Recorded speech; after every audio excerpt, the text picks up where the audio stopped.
pagtakas ni Guo Huaping, Sheila Guo at Wesley Guo noong Hulyo 2024. Hindi po ito hearing ng Committee on Women, dear friends. This is the Subcommittee on Justice hearing that has sought answers to the question that has perplexed the country since last year. How did Alice Guo and her siblings escape? Who were the individuals? Were any of these individuals government officials? Local government officials? Napakadami na pong naglabasang mga teorya. May mga nakumpirma. Ang isang nakumpirma, staff sa opisina ng local government official ang tumulong para mapanotaryo ang affidavit ni Guo Huaping gayong wala naman siya sa Pilipinas. Ang isa pang nakumpirma, nakarating si Guo Huaping at ang kanyang mga kasama sa Kuala Lumpur International Airport, kung saan at matapos niyan ay sa Singapore, at matapos niyan ay sa Bataan, Indonesia, kung saan sila naaresto. Salamat sa mga otoridad ng Indonesia. Para sa mga nagtatanong, yung title na cancellation of Alice Guo's passport, yan po kasi ang naging panawagan several months ago nung ako'y nag-deliver ng privilege speech. Obviously, the cancellation of her passport is not what we seek now, but real and concrete answers. Kaya na ba sagutin ng BI ngayong umaga ang tanong, paano nakaalis ang mga puganteng ito?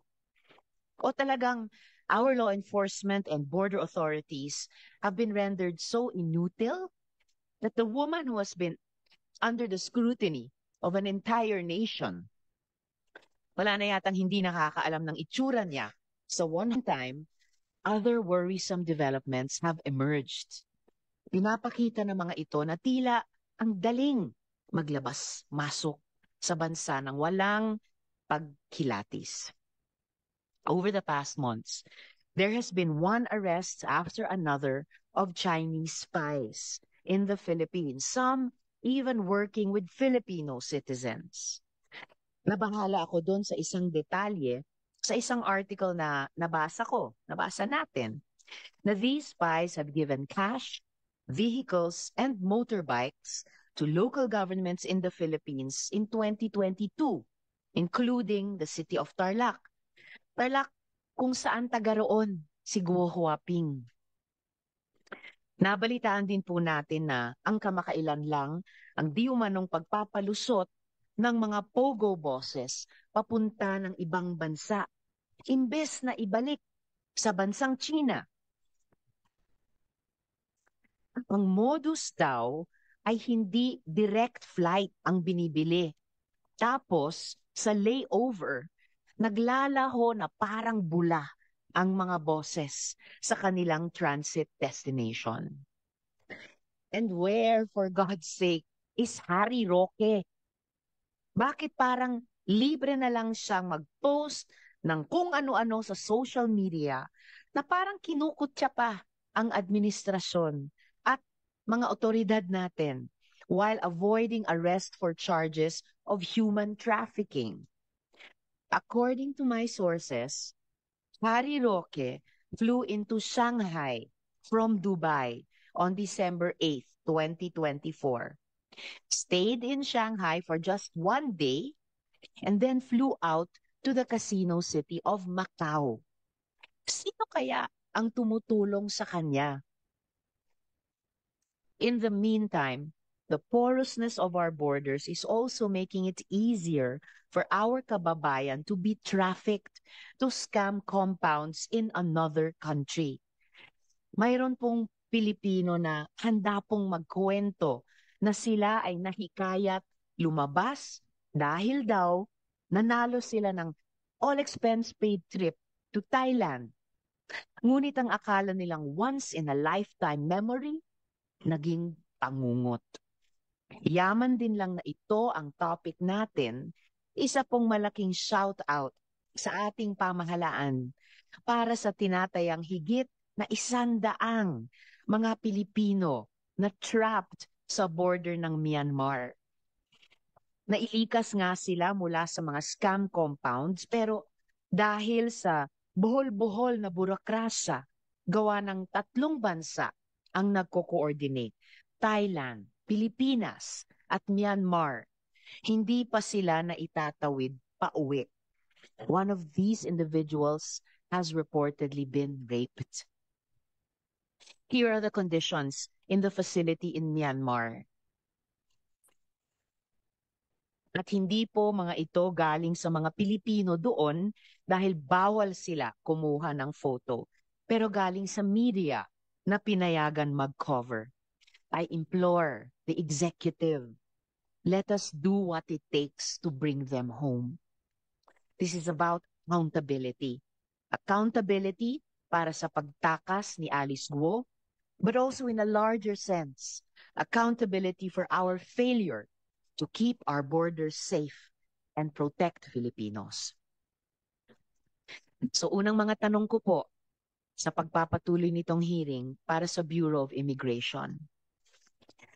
Ilang buwan na ang nakalilipas, sapat na siguro ang panahon para makapagsiyasat kayo ng mabuti kung ano ang tunay na nangyari at nakatakas si Guo Huaping. So please provide us this update now. Sabi po ni Commissioner Viado noon, you would be able to present a report on exactly how Guo Huaping escaped. So ngayon na po ang pagkakataon. So will it be Attorney Santos or Chief Manahan or Acting Chief Uy? I hope the most senior among you po.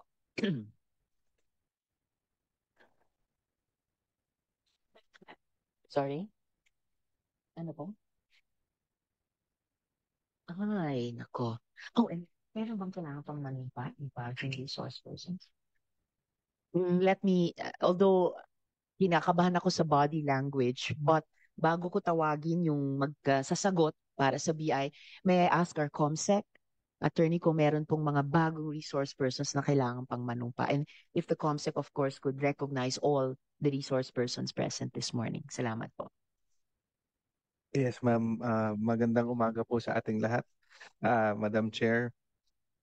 From the Department of Justice, representing Secretary Remulla as well as USEC Nicolas T. of the Interagency Council Against Trafficking, we have Attorney Olivia Torrevilla and Attorney Mary Grace Quintana. Kindly please acknowledge once your name is called. Thank you, ma'am. From the Department of Foreign Affairs, we have Director Brian Dexter Lau, Mr. Jonel John Domingo, Assistant Director Charlie Florian T. Prenicolas, and Case Officer Aaron Patrice Isabel Frias. From the Department of Interior and Local Government, we have Attorney Ross Rafael Bascuña. With him is also Attorney Keith Mengulio, Attorney David Rafael Monsalud, Attorney Nicole Boqueren. From the Department of Transportation, we have Captain Jim Sidionco, and with him is Attorney Noel Alarcon. From the Department of Migrant Workers, we have Assistant Secretary Francis Ron de Guzman. From the Philippine National Police, we have Police Brigadier General Reynaldo Pawit. With him is Police Captain Nino A. Padernal, Police Major Julius Vincent Libang, and Police Lieutenant Colonel Mark Carlos Abaja. From the Bureau of Immigration. Attorney, I think I also see Police Major General Nicolas Torre with us this morning. Yes, ma'am. Thank you, General. Sorry, Madam Chair. From the Bureau of Immigration, representing Commissioner Viado is Attorney Arvin Cesar Santos, and Chief for Intelligence Division, Mr. Fortunato Manahan Jr., as well as Acting Chief of the Biometrics Section, Ms. Maria Rolin Merced D. Uy. From the National Bureau of Investigation, we have Head Agent Mr. Palmer U. Malyari, and with him is Dr. Alfredo Cahanding. Sir. From the National Intelligence Coordinating Agency, we have Attorney Albi T. Juarez. From the Philippine Amusement and Gaming Corporation, we have retired Brigadier General Raul P. Villanueva. And with him is Attorney Jessa Maris Fernandez. From the Civil Aviation Authority of the Philippines, we have Attorney Aldrian Gose, Mr. Armando Magsipok, Attorney Joy Gabriela A. Bedanya, and Colonel Isaias Espino. From the Maritime Industry Authority, we have Engineer Ronaldo P. Bandalaria. With him is Attorney Dem Thomas D. Redonia and Mr. Archimedes Joel Montereso. From the Philippine Ports Authority, we have Attorney Dominic Paulo C. Marquez. From the Manila International Airport Authority, we have General Manager Eric Jose Ines. And with him is Senior Assistant General Manager Maria Lourdes Reyes. From the Presidential Anti-Organized Crime Commission, we have invited Yusek Gilberto Cruz. From the Philippine National Police Criminal Investigation and Detection Group, we have Police Major General Nicolas Torre III. Good morning, sir. From the Philippine Coast Guard, we have Commodore Eugenio Federico, Captain Oliver C. Tanseco, Attorney Gerson Gamas, Commander Lynn Hinete, Lieutenant Van Angelo G. Gonzalez, and Commander Orly A. Wong. From the Philippine Navy, we have Captain Jim P. Razo. Likewise, Madam Chair, I would like to inform the body that we have invited former Commissioner Norman Tansinko of the Bureau of Immigration. However, despite several follow-ups, we did not get any confirmation nor regrets from him. That is all, Madam Chair. At this juncture, would you like me to administer the oath, Madam Chair? Yes, please, to any who have not taken the oath yet in the previous hearing. Yes. Salamat, Attorney. Can everybody please kindly stand up and raise your right hand? For those who have not yet taken the oath in the previous hearings. Do you swear to tell the truth and nothing but the truth in this public hearing? You may sit down, please. Thank you. Madam Chair, the oath has been administered. Salamat, Attorney Mortel, Comsec. So, balik po ako sa BI. I recall po nung November 24, sabi po ninyo, you wrote a letter to the different immigration units in Asia. At ang status ng marami doon ay awaiting reply. I recall the summary of correspondences the Bureau submitted then were various requests and reiterations of requests to various addressees, Indonesian, Malaysian, Singaporean, Australian, Hong Kong, beginning August 2024 till November 2024. At least kalahati nito, 6, ay awaiting reply. So, 4 months na po. So, may reply na po ba sila sa inyo at sa atin? Yes, Chief Manahan. Madam Chair, good morning.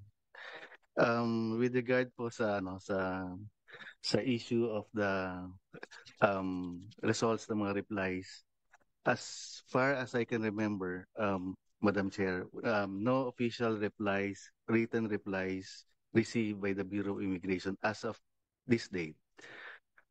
Pero sa informal channel po, Madam Chair, there are may mga information po sila na sinabi na walang results or wala hong information with regard to the arrival or departure of the GUOs on those particular dates. But ma'am, with regard to the written or official replies, the Bureau of Immigration haven't received any from those counterparts. So okay lang po ba yun sa